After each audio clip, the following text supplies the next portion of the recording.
এই আমি তো সকালে যে কাজটা বলেছি সেটা করেছিস? হ্যাঁ রে বৌদি, কি বলেছিস বলতো? দিদি রে এ মুখ পুরা গিলা খেয়ে বসে আছে কেন? আমি তো আটা মাখতে বলেছি, আটা মেখেছিস?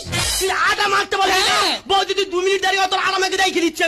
ও সর্বনাশ, এ কালকে তো কি বলে রে, আমার হাতে 1 মিনিটের সময় নেই, ওদিকে আমার প্রায় তেল টক টক টক টক টক টক করে ফুটতেছে, আর ওনাকে এখনো আটা মাখেনি, তাড়াতাড়ি আটা মেখে ফেল। বৌদি রে, এ গোজো যখন কথা দিতে আটা মেখে দেখে দেবে, আটা মাখা কয় ভোগার আর কি কি, এ গোজো এক্ষুনি দেখে দি। ও সর্বনাশ, মামাতে ভাব দেখো। একদিন বৌদি কেন লাগতেছে? ও মুখ পোড়া, এই করবানা শিখেছো? হ্যাঁ ধরা দিদি রে, আর ভালো লাগে না এই কালকেতে জ্বালায়, আমি তো জ্বলে পুরো শেষ হয়ে গেলুম। যে কাজে পাঠাবো সে কাজ অকাজ করে বসে থাকবে, আমি যদি বলি তুই যা ডাইনে ও যাবে বাঁয়ে। আমি বলেছি জল দিয়ে আটা মাখতে, ও তা না করে মুখ গোটা মেখে বসে আছে। তুই জল আটা মাখতে বলেছিস? হ্যাঁ। আমি শুধু হরদম আমার মুখে মেখে যাচ্ছি।